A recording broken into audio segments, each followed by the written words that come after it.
All right, you guys can grab your books and grab your PowerPoint. We're going to go over the ear. This is a pretty quick lecture, so you guys can go ahead and grab your info here. Hopefully you guys enjoyed dissecting the eyes. Somebody asked about dissecting ears, and that's not going to happen. I do have this like giant ear up here somebody's been messing with, but I want you guys, when the lecture's done or as the lecture's going, take that thing off and look at it and look at the structures in it, and you can see them kind of up close. It's pretty cool. So take those off, and we'll do that. Okay. So, anatomy of the ear. External ear. So that's the part external, is what you see. So it's what we're talking about specifically here. The auricle, that's like the flimsy part of cartilage that you see on someone's ears, which you typically think of as the ear, right? The auricle or the pinna. And I'm showing you that part also called pinna, P-I-N-N-A. The auditory canal. Okay, do you guys remember learning when we talked about learning the bones of the cranium? We talked about the external auditory meatus. That's the hole that kind of goes in from the outside of your cranium. So that's the auditory canal. It's just that opening down into where your eardrum is and everything else. And then your tympanic membrane, which is also your eardrum. You gotta write that down. Your eardrum is also called the tympanic membrane. So sometimes you'll see it written TM. It's abbreviation for tympanic membrane. And that's that. The external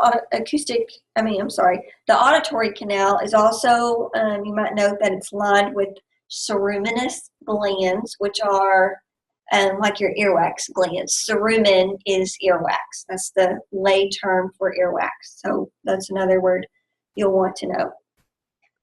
Okay, when you look at pictures, the middle ear, okay, so the external ear is basically from the outside all the way into the eardrum. This is all external. Okay, here's the auditory canal. The external auditory meatus is just this hole right here at the edge of the cranium. Auricle or pinna, that's the part that you see. You'll recognize some bone structures, right? The mastoid process, styloid is right here. Okay, now, tympanic membrane or eardrum, that's all external. So the middle ear, okay, also called the tympanic cavity, starts at the tympanic membrane and basically ends to what's called the oval window, which is right here at the end of the stapes. Okay, so that includes those three ossicles. Everybody remember those? The three smallest bones, right? The malleus, incus, and stapes. There's stapes and stirrups. So if you start there and kind of work your way back, you'll remember malleus, incus, stapes. Incus is in the middle. So that is all of your middle ear. Ossicles are just the name of those bones. Now, also part of the middle ear is what's called the eustachian tube. And this is the tube that actually goes from the middle of your ear down to your throat. If you ever notice that, like if you get a cold or like if your ears start itching, it helps to like scratch the back of your throat. That's because that connection has been made. So one is this area has to stay under pressure, the same pressure as what's on the outside. Otherwise, the eardrum can rupture. So because this needs to be pressurized. Normally, this tube is collapsed. Okay, so it's kind of just flat. That's its normal state until you swallow. It usually opens when you swallow, or if you've ever you hold your nose and push air from your lungs into your mouth. You can feel your ears popping. Okay, the reason that if you're going way up a hill or way down a hill real quickly, like when you go up into the mountains or something, the reason you have to pop your ears, right? The reason that you do that or you swallow really hard is you're equalizing pressure in between at your eardrum. So because this usually stays closed, when you do that or when you force them open or you swallow real big, that opens up that airway, and so that the air on the outside, like the air that's in your mouth, it's the same pressure as what's on the outside of your body, will move into here, and that will pressurize this area. This is also a reason that if you've got a cold, okay, so if these tubes are swollen or if there's a whole lot of fluid in here, you can't hear very well because these bones have to be able to move with the vibrations of the eardrum. And if you got a whole bunch of like sticky mucus fluid in there, they can't do that.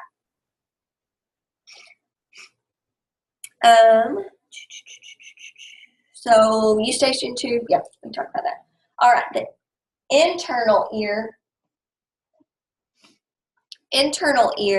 includes the rest of these structures. So the cochlea, which is this kind of like snail-looking structure, tubes, semicircular canals. There we go. Right here, there's 3 of those, and then the nerve is connected there. Vestibule is this little section. We'll get a closer picture of the cochlea, the inner ear, in just a minute. But all of these are part of the inner ear, and specifically your inner ear. You think balance, and that's kind of where the hearing actually occurs, hearing and balance. The inner ear, it said, is filled with perilymph, and it's covered in epithelial tissue. Be interesting. Okay. One thing I want to draw your attention to, there's not a whole lot of information in here on the ear, not as specific as I would like for it to be. I want you guys to look real quick at the page 249, the structures of the inner ear. We're going to go over these a little bit more closely.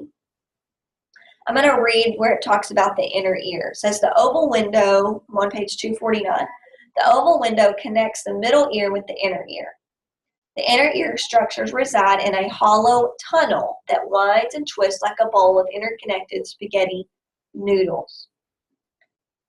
So here's what I want you to understand, okay? The cochlea and these semicircular canals are not organs in and of themselves, okay? They're not separate. These actually are a canal in your bone, okay? So the nerves then are actually connected to that epithelial tissue on the inside, and the receptors on the inside. So I want you to hear what I'm saying. The cochlea is not an organ in and of itself. It's like a hollowed out canal in your cranium. Okay, it's made of bone. Says this is all known as the bony labyrinth. As this figure indicates, the 3 components of the inner ear are the cochlea, the vestibule, and the semicircular canals. Okay, the cochlear nerve and the vestibular nerve transmit sensory information from the cochlea and the vestibule, respectively. Okay, the vestibular nerve is specifically related to balance. The cochlear nerve is going to be your hearing.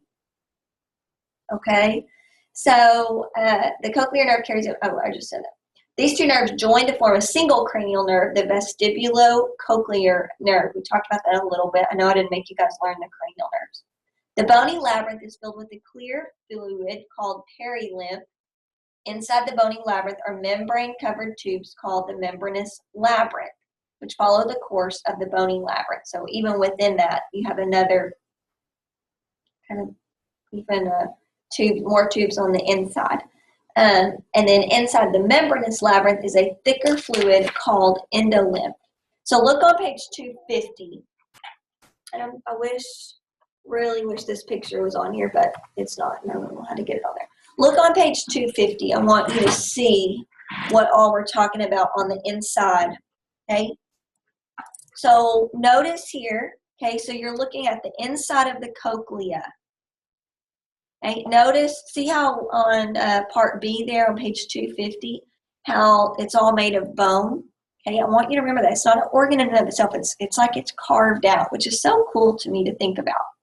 So on the inside of that, you have all of these membranes that circulate within that structure. So you have perilymph on either side, okay, and then in the middle, you have this cochlear duct. And that's really where hearing happens. And this is so cool. I love the way that the ears work is crazy to me. Okay, so inside this cochlear duct, you have endolymph, which is it's like a thicker type fluid, okay, that carries vibrations. You know, fluid carries vibrations. And look at how the cochlear nerve is attached in there. So now look at part C. This is called the organ of Corti, and this is really where the neurons pick up on sounds. Okay, so look at this. See this tectorial membrane up here? Okay, everybody see that? It's a little white thing. It's on part C. I'm on page 250. So basically what happens is vibrations hit your eardrum, okay? Your eardrum vibrates. It moves through those bones, the ossicles, right? The malleus incus stapes, moves through those into your inner ear. Once it gets to the oval window, then, okay, it vibrates so that the endolymph inside this cochlear duct vibrates. And this tectorial membrane picks up, it moves. As that endolymph vibrates, the tectorial membrane vibrates. And notice the tectorial membrane sits on these little hair cells. Well, when it vibrates, the hair cells move along with that membrane, and as they move, look, they're attached to neurons. They're attached. They're actually sensory neurons, and that's what they're attached to. So those hairs move, and it sends that electrical. That's the stimulation, right? That is the stimulus. Sends that message to the brain, and your brain interprets that as different sounds. I just think that is so cool that this little bitty thing inside of a little canal in your cranium, there's this little bitty membrane, and it waves, right, with vibrations. As vibrations hit your eardrum, it moves on down, and it waves. And when it waves, it hits these hair cells, it makes them move, and those hair cells are connected to sensory neurons that travel back to your brain and say what's going on. And I love that. It's just it's such a cool process, you know. And so as you go through hearing, and that's pretty much all that I just described for you is the hearing section there. I do want you guys to go back and read this. This section is super short. So today after the lecture, go back through. I want you to read especially the part on hearing, like the functions of the ear. I mean, the anatomy of the ear is just a matter of learning the anatomy, but the functions, I want you to go back after we get done. I want you to read that part. Make sure you understand how that moves. It's just such a cool process. And maybe even for you guys, like map out, you know, this has to happen to this, to this, to this. I think that would help a lot of you guys to kind of put that on paper and map that out. You know, the eardrum picks up on vibrations that heads to the malleus, heads to the incus. Okay. Now, the other part of this that's really important is our balance. So our ears are our primary, you know, hearing organ, but they're also a balance organ. It says we tend to take, I'm on page 250, we tend to take our equilibrium or our ability to balance. Sorry, I'm looking at something. Making sure I've got it. Okay. So our ability to balance for granted, right? I don't sit here and think, oh, well, I'm glad I'm not dizzy all the time. You know, you don't think about that until you have issues with your dizziness. Only when we are dizzy or disoriented do we typically even appreciate balance. The ability to balance comes from specialized structures in our inner ear. So I want you guys for sure to look at, make sure you look today at this giant ear up here, and I want you to look at the cochlea and then these semicircular canals. So same way as the cochlea, these semicircular canals are canals in your cranium, right? They're already in your bone tissue, part of your temporal bone, really. And so notice the direction of these three semicircular canals. There's one that goes basically each direction. And okay, so I want you guys to make sure and look at that. And notice there's one that's kind of like anterior facing, one that's lateral facing, and one that's kind of like at a transverse plane. And that's important, okay? That it's significant that those are shaped that specific way. It says the vestibule of the inner ear contains 3 semicircular canals. The hair cells in the semicircular canals are stimulated by movement of the endolymph in the canals, much like the hair cells in the organ of Corti. So these have endolymph, okay, and they're stimulated the same kind of way.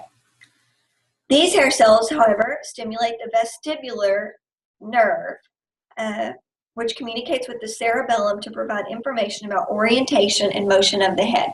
Okay, so you think about it. If you stand on your head, your body knows that you're standing on your head, right? You have a sense of balance about what direction you're going. Okay, if I turn my head, it doesn't change the fact that I can walk, right?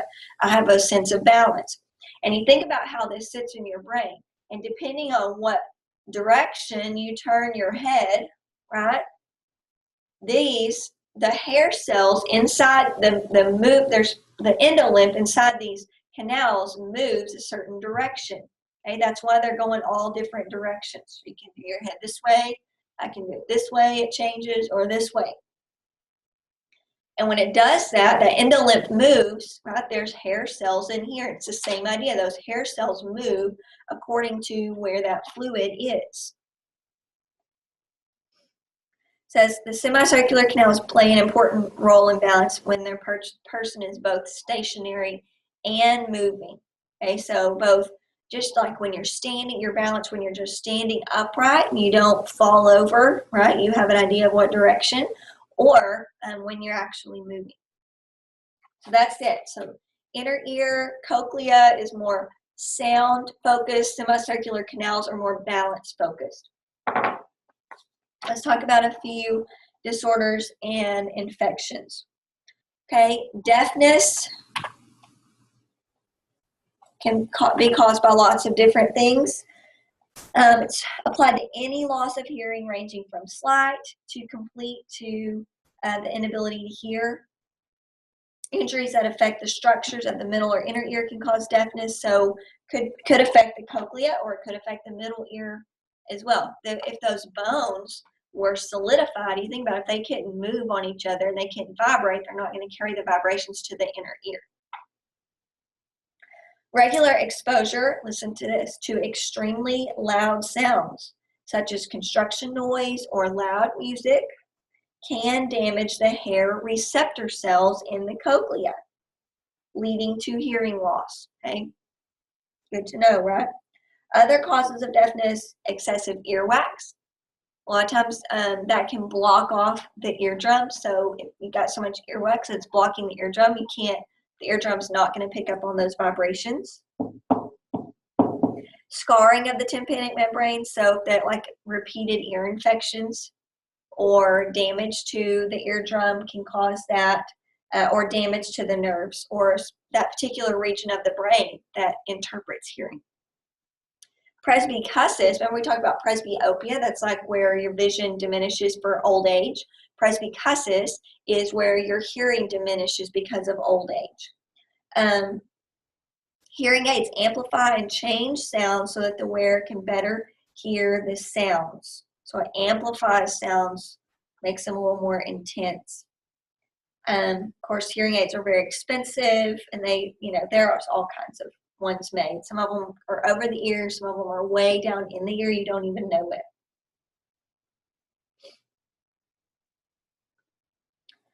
Tinnitus, okay?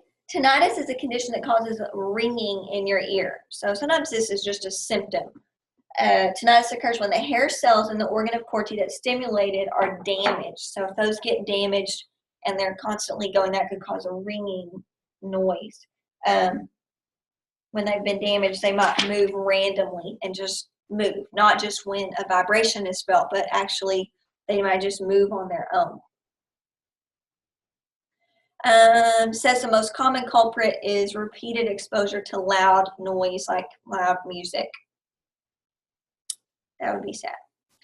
External otitis, okay, otitis. Oto, remember, is ear. Itis is inflammation. So this is specifically a like an external ear infection. Swimmer's ear is another name for it. It's just an infection of the external auditory canal. So you get water in there, water stays, it grows bacteria, or it can grow, could be a fungal infection, like I said. It's pain, fever, sometimes it'll like ooze, sometimes they can have temporary hearing loss, sometimes it can really affect the eardrum itself. It's just important that you dry out your ears and make sure you don't have water that stays in your ears after you go swimming and everything. Otitis media is a middle ear infection. This is kind of like your normal kid ear infection. So babies get an upper respiratory infection. All that snot and mucus backs up into their throat and their nose, and it backs up into those eustachian tubes. And the reason it's so significant for little ones is that babies, you know, if you notice their like profile's a little different, usually a little flatter, the way that their face is shaped and their cranium is shaped. Their ear canals, for us, they're kind of angled down. Babies are angled flat. They're not angled, they're flat. So because of that, fluid tends to get in those canals and stay there. It just doesn't drain as good as it does for adults. That's why kids are more likely to get ear infections than adults. I would think that adults with really straight eustachian tubes would also potentially be at higher risk for ear infections. Pain, swelling, could have pus again, could really, I mean, usually you can tell if somebody has an ear infection because it's really inflamed their eardrum. Let's see.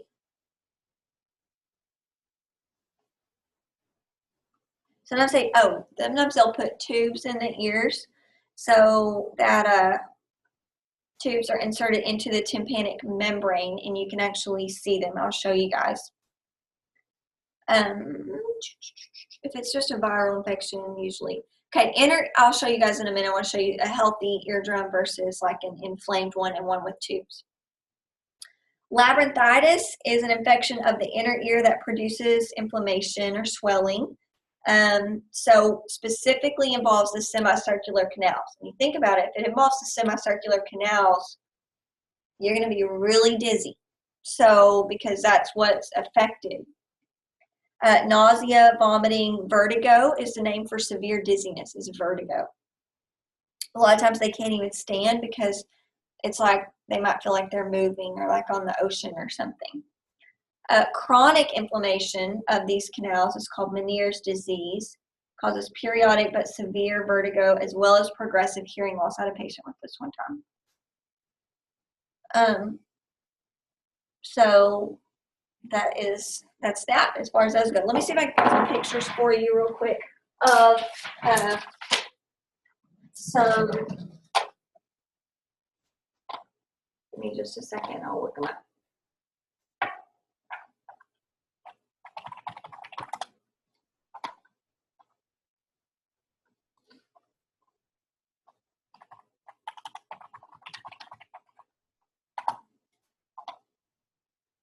All right, let me show you normal eardrum first.